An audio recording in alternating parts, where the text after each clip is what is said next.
Hello guys, welcome to Apoorva's kitchen. ಇವತ್ತು ನಾನು ಹೇಳ್ಕೊಡ್ತಾ ಇರೋ ರೆಸಿಪಿ ಚಿಕನ್ ಸಾಂಬಾರ್. ತುಂಬ ಸಿಂಪಲ್ ರೆಸಿಪಿ, ಇದನ್ನು ನೀವು ಬೇಗ ಮಾಡ್ಕೋಬೋದು. ಈ ರೆಸಿಪಿ ಹೇಗೆ ಮಾಡ್ಕೊಳ್ಳೋದು ಅಂತ ಹೇಳಿಬಿಟ್ಟು ನೋಡೋಣ. ಮೊದಲು ಒಂದು ಮಿಕ್ಸರ್ ಜಾರ್ಗೆ ನಾನು ಒಂದು ದೊಡ್ಡ ಈರುಳ್ಳಿನ ಕಟ್ ಮಾಡಿ ತೊಗೊಂಡಿದ್ದೀನಿ. ನಾನಿದು 3/4 kg ಚಿಕನ್ಗೆ ಖಾರ ಹಾಕ್ಕೋತಾ ಇರೋದು. ಹಸಿ ಕಾಯಿ ತುರಿ ನಾನಿಲ್ಲಿ 1/4 ಭಾಗ ಕಾಯಿ ತೊಗೊಂಡಿದ್ದೀನಿ. ಅರ್ಧ ಕಟ್ಟಷ್ಟು ಕೊತ್ತಂಬರಿ ಸೊಪ್ಪನ್ನು ತೊಗೊಂಡಿದ್ದೀನಿ. 2 ಬೆಳ್ಳುಳ್ಳಿನ ನಾನು ತೊಗೊಂಡಿದ್ದೀನಿ, ಮೀಡಿಯಮ್ ಸೈಜ್ ಬೆಳ್ಳುಳ್ಳಿ. ಅದು 2.5 ಇಂಚಷ್ಟು ಶುಂಠಿ ತೊಗೊಂಡಿದ್ದೀನಿ. ಚಕ್ಕೆ 2.5 ಇಂಚಷ್ಟು ತೊಗೊಂಡಿದ್ದೀನಿ. ಲವಂಗ ನಾನು 7ರಿಂದ 8 ತೊಗೊಂಡಿದ್ದೀನಿ.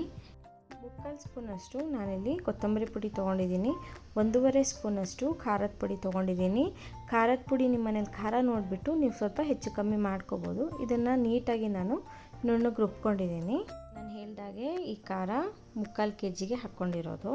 ಒಂದು ಕುಕ್ಕರ್ಗೆ ನಾನು ಮೊದಲು 3/4 ಸೌಟಷ್ಟು ಎಣ್ಣೆ ತೊಗೊಂಡಿದ್ದೀನಿ. ಎಣ್ಣೆ ಕಾದ್ಮೇಲೆ ನಾನು ಚಿಕನ್ ಹಾಕ್ಕೋತಾ ಇದ್ದೀನಿ. ಇದಕ್ಕೆ ಕಲ್ಲುಪ್ಪು ಹಾಕ್ಕೊಳ್ಳಿ, ಟೇಸ್ಟ್ ತುಂಬ ಚೆನ್ನಾಗಿರುತ್ತೆ. ರುಚಿಗೆ ನೋಡಿಬಿಟ್ಟು ಉಪ್ಪು ಮತ್ತು ಅರಿಶಿನದ ಪುಡಿ ಹಾಕ್ಕೊಂಡು ಒಂದು 2 ನಿಮಿಷ ಫ್ರೈ ಮಾಡಿಕೊಂಡು ಪುದೀನ ಸೊಪ್ಪನ್ನು ಹಾಕ್ಕೊಳ್ಳಿ. ಪುದೀನ ಸೊಪ್ಪು ಎಣ್ಣೆಗೆ ಹಾಕೋದಕ್ಕಿಂತ ಈ ಥರ ಚಿಕನ್ ಸ್ವಲ್ಪ ಬೆಂದಮೇಲೆ ಹಾಕಿದ್ರೆ ಫ್ಲೇವರ್ ತುಂಬ ಚೆನ್ನಾಗಿ ಬರುತ್ತೆ ಪುದೀನ ಸೊಪ್ಪಿಂದು. ನೆಕ್ಸ್ಟ್ ನಾವು ರುಬ್ಬಿಟ್ಕೊಂಡಿರೋ ಖಾರ ಹಾಕಿಬಿಟ್ಟು ಇದನ್ನು ಒಂದು ಸತಿ ಮಿಕ್ಸ್ ಮಾಡ್ಕೊಳ್ಳಿ. ಖಾರ ಎಣ್ಣೆ ಜೊತೆ ಚೆನ್ನಾಗಿ ಮಿಕ್ಸ್ ಆಗಿಬಿಟ್ಟು ಒಂದು 2 ನಿಮಿಷ ಕುದಿ ಬರಬೇಕು. ನೋಡಿ, ಈ ಥರ ಒಂದು ಸತಿ ಕುದಿ ಬಂದಮೇಲೆ ನಾನಿಲ್ಲಿ 1.5 ಲೋಟದಷ್ಟು ನೀರು ಹಾಕ್ಕೊಂಡಿದ್ದೀನಿ. ಸಾರು ಸ್ವಲ್ಪ ಗಟ್ಟಿ ಬೇಕಂದರೆ 1.5 ಲೋಟ ಹಾಕ್ಕೊಳ್ಳಿ, ಇನ್ನೂ ತೆಳ್ಳಗೆ ಬೇಕಂದರೆ 2 ಲೋಟ ಹಾಕ್ಕೊಂಡ್ರೆ ಸಾಕು. ನಾನು ತೋರಿಸ್ತೀನಿ ನೋಡಿ. ನಾನು ಈ ಕನ್ಸಿಸ್ಟೆನ್ಸಿನಲ್ಲಿ ಮಾಡ್ಕೊಂಡಿರೋದು, ಬಟ್ ಸಾರು ಬೆಂದ ಮೇಲೆ ಇನ್ನೂ ಸ್ವಲ್ಪ ಗಟ್ಟಿ ಆಗುತ್ತೆ ಇದು. ಇವಾಗ ಇದನ್ನು ನಾನು ಕ್ಲೋಸ್ ಮಾಡ್ತಾಯಿದ್ದೀನಿ. ಕ್ಲೋಸ್ ಮಾಡಿಬಿಟ್ಟು 2 ವಿಷಲ್ ತೊಗೊಂಡ್ರೆ ಸಾಕು. ಅದು ಆಲ್ರೆಡಿ ಬೆಂದಿರೋದ್ರಿಂದ 2 ಸಾಕಾಗತ್ತೆ.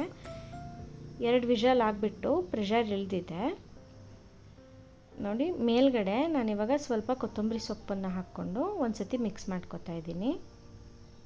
ನಾನು ಹೇಳ್ದಾಗೆ ನೋಡಿ, ಸಾರಿನ ಕನ್ಸಿಸ್ಟೆನ್ಸಿ ಮೊದಲು ತೋರಿಸಿದ್ದಕ್ಕಿಂತ ಸ್ವಲ್ಪ ದಪ್ಪನೇ ಬಂದಿದೆ. ನಿಮಗೆ ಇದಕ್ಕಿಂತ ತೆಳ್ಳಗೆ ಬೇಕಂದರೆ ಇನ್ನೊಂದು ಅರ್ಧ ಲೋಟ ನೀರು ಹಾಕ್ಕೊಳ್ಳಿ. ಈ ಸಾರನ್ನು ಬಿಸಿ ಬಿಸಿಯಾಗಿ ಗೀ ರೈಸ್, ಅನ್ನ, ಮುದ್ದೆ, ಚಪಾತಿ ನೀವು ಯಾವುದ್ರ ಜೊತೆ ಸರ್ವ್ ಮಾಡಿದ್ರೂ ತುಂಬ ಟೇಸ್ಟಿಯಾಗಿರುತ್ತೆ. ನಾನಿಲ್ಲಿ ಗೀ ರೈಸ್ ಜೊತೆ ಸರ್ವ್ ಮಾಡಿದ್ದೀನಿ. ಸೊ ಇವತ್ತು ನಾನು ಮಾಡಿದ ರೆಸಿಪಿ ನಿಮಗೆಲ್ಲ ಇಷ್ಟ ಆಗಿದೆ ಅಂತ ಅಂದ್ಕೊಂಡಿದ್ದೀನಿ. ಇಷ್ಟ ಆಗಿದ್ರೆ ನನ್ನ ಚಾನಲ್ಗೆ ಸಬ್ಸ್ಕ್ರೈಬ್ ಆಗಿ, ಹಾಗೆ ಲೈಕ್ ಮತ್ತು ಕಮೆಂಟ್ ಮಾಡೋದನ್ನು ಮರಿಬೇಡಿ. Thank you.